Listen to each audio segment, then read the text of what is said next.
আজকে ভাঙড়ের বুকে যত মায়ের কোল খালি করেছে এই সাধারণ মোল্লা, এই সোহাগাত মোল্লা, আর একটা পশা নেতা ছিল, তিনি এখন জেলের মধ্যে আছে। যাই হোক, তার বিরুদ্ধে কথা বলাটা ঠিক হবে না। যারা তৃণমূলের দালাল, যারা মমতার পা চাটা, তারা হয়তো বেতাজ বাদশা বলে, আমি ওনাকে বেতাজ বাদশা বলিনি। বেতাজ বাদশা কাদের বলে? বাদশা কাদের বলে? যারা সত্যিকারের বাদশাহী করে তাদেরকে বাদশা বলে। এরা তো ক্রিমিনাল, গুন্ডা, এরা মানুষ খুন করে রাজনীতি করছে। তবে সাধারণ মোল্লা যে অন্যায় করেছে তাকে ছাড় হবে না। যদি সেখানকার মানুষরা, আজ আমি বলছি, তাকে ফাঁসি দেওয়া হোক। সেখানে অনুব্রত গরুচোর, তিনি আজকে তিয়ার জেল।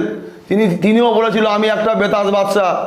এইসব টিএমসির লোকরাই বেতাজ বাদশা হয় কেন? এরা মানুষের ভোটে জয়ী হয়ে এরা মানুষ খুন করা রাজনীতি করে। এরা মানুষকে মানুষ বলে ভাবে না। এই টিএমসি সরকার, এই সাধারণ মোল্লা, এই সোহাগাত মোল্লা, এই অনুব্রতর মতন মালটা, এই আর একটা পশা নেতা আছে, আর একটা। আজকে তুমি দেখো না, একটা মানে প্রত্যেকটা সাধারণ মোল্লা এত সম্পত্তি কি করে হলো? সাধারণ মোল্লাকে, সোহাগাত মোল্লাকে এত সম্পত্তি কিস থেকে হলো? এর জবাব কেন নিচ্ছে না? আমি বলবো ইডি সিবিআই সোহাগাত মোল্লার বাড়িতে আগামী দিন যাক, সাধারণ মোল্লাকে গ্রেপ্তার করে ওনাকে তিয়ার জেল হোক। আমি চাই ওই সব লোকদের আগামী দিন মানুষ বিশ্বাস করে, মানুষের ভোটে মানে ওনারা জিতে, মানুষের রায়ে জিতে, মানুষকে আজকে খুন করছে, মানুষকে মারছে, ভাতের থালা লাথি মারছে, আজকে মানুষের জেসিবি দিয়ে ঘর ভাঙছে। আজকে কেন মানুষকে মারতে মারতে মেরে ফেলে দেওয়া হচ্ছে? আজকে জলকার লুট করা হচ্ছে আইএসএফ কর্মীদের। আজকের সোহাগাত মোল্লা হুঁশিয়ার দিয়ে বলছে যে যেসব আইএসএফ কর্মীরা আজকের আমাদের ক্যানিংয়ে এসে জলকারে মানে ফিশারি চাষ করছে, তাদেরকে জলকার সব লুট করে, সেই জলকার লুট করলে এই সোহাগাত মোল্লা, এই সাধারণ মোল্লা, এইসব। আর একটা নেতা আছে কুণাল ঘোষ, তিনি বড় বড় কথা বলে, মমতার পাছাটার দালাল এই কুণাল ঘোষ।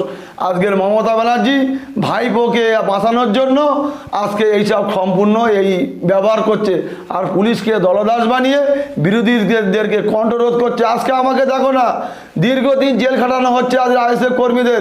আমি একটা ইলেকটেড ক্যান্ডিডেট, আমাকে মারা হয়েছে। আজকে ভাঙড়ের বুকে যত মায়ের কোল খালি করেছে এই সাধারণ মোল্লা, এই সোহাগাত মোল্লা, আর একটা পশা নেতা ছিল, তিনি এখন জেলের মধ্যে আছে। যাই হোক, তার বিরুদ্ধে কথা বলাটা ঠিক হবে না। আইনের কাজ করবে, আইনের ঊর্ধ্বে কেউ নয়। তবে আমি প্রশাসনকে বলবো, আপনারা সঠিক বিচার করুন। আর একটা কথা বলি, আইএসএফ কোনোদিন বোম বন্দুক গুলি রাজত্ব করে না। বোম বন্দুক গুলি রাজত্ব আইএসএফ করে না। আইএসএফকে ওইসব বয়কট করে, আইএসএফ ওইসব বাদ দিয়ে আজকে আমরা সৌজনতার রাজনীতি করতে ভালোবাসি। এটা আমাদের পীরজাদা নওশাদ সিদ্দিক মহাশয় বারে বারে বলে। আমরা মানুষের দুয়ারে দুয়ারে যাই, আমরা মানুষকে বলি এক হাতে খাতা ধরো, এক হাতে পেন ধরো। আমরা মানুষকে এক হাতে বোম আর এক হাতে বন্দুক আমরা ধরাইনি। আমরা মানুষকে শান্তির বার্তা দিতে এসেছি, ঐক্যের বার্তা দিতে এসেছি। আজকে ভাঙড়কে আমরা একটা সুন্দর প্রতিষ্ঠাতা করতে চেয়েছি। এই ভাঙড়কে আজকে যারা ইউক্রেন রাশিয়ার মতন যুদ্ধ লাগিয়েছিল, এই সোহাগাত মোল্লা এখনও কেন ফাঁকায়? এর জবাব কিন্তু বাংলার মুখ্যমন্ত্রী দিতে হবে না, বাংলার মুখ্যমন্ত্রীকে জবাব দিতে হবে। পুলিশ প্রশাসন কেন এত নীরব? পুলিশ মন্ত্রী এই যতগুলো গণ্ডগোল জব পাকানির মূল মালিক হলো এই আজকে পুলিশ মন্ত্রী। নইলে সোহাগাত মোল্লার সাহস হয় কি করে আজকের হাসান মোল্লাকে, মানে আজকে শহীদ হয়েছে হাসান মোল্লাকে মার্ডার করা? আজকে রেজাউল ভাই, আজকে আমার ময়নুদ্দিন ভাইকে এই ভাঙড়ের মুখে আবার কি সন্দেশখালী করতে চাচ্ছে ভাঙড়? ফের সন্দেশখালী করতে চাচ্ছে ভাঙড়। এই কিছু কিছু নেতার জন্য আজকে এই সাধারণ মানুষের কোনো নিরাপত্তা নেই। সাধারণ মানুষ ঘুরে বেড়াচ্ছে। আজকে আমার কোনো নিরাপত্তা নেই, যেখানে যাচ্ছে আমার সেখানে হুমকি দেওয়া হচ্ছে। এই সোহাগাত মোল্লার লোক, এই সাধারণ মোল্লার লোক। আজকের থানায় যাচ্ছি, পুলিশও কেন এত নীরব? আমরা প্রশাসনের দ্বারস্থ হচ্ছি, এখনও আমাদের ছেলেরা জেল কাটছে। কালকে আমার একটা ভাই বাড়িতে এসছে, জাহাঙ্গীর ভাই, আজকে 117 দিন পর জেল কেটে আমার সেই ভাইটা বাড়িতে এসছে। এখনও আমার ভাইটা জেলে। কি অপরাধ করেছি আমরা? কি অন্যায় করেছি আমরা কি অন্যায় করেছি? আমরা তো তোমাদের পাকা ধানে মই দেইনি ভাই। তুমি একটা দল করো, আমি একটা দল করি, আসো বন্ধু, সৌজন্যতার রাজনীতি হোক। মানুষকে নিয়ে ছেলে খেলা নয়, মারামারি হানাহানি আমরা বন্ধ করতে এসেছি। এই বন্ধ করার জন্য নওশাদ সিদ্দিকী সারা পশ্চিমবাংলা কাঁপিয়েছে। ইনি এখন লোকসভা মানে দিল্লি কাঁপাবে। এখন নওশাদ সিদ্দিকীকে গ্রেপ্তার করতে হবে। এখন আমাদেরকে গ্রেপ্তার করে করে পাচ্ছে না, এখন নওশাদ সিদ্দিকীকে হেনস্থা করা হচ্ছে। আজকে সর্ব জায়গাতে বন্ধ করা হচ্ছে। যেখানেই যাচ্ছে নওশাদ সিদ্দিকী সেখানে আটকানো হচ্ছে। কেন আটকানো হচ্ছে? আজকে এ কথাটা আমি বলিনি, এ কথাটা বলছে মুকুল রায়। যাহাই বিজেপি তাহাই তৃণমূল, যাহাই তৃণমূল তাহাই বিজেপি। আজকে মমতা ব্যানার্জি নিজে একটা আরএসএস।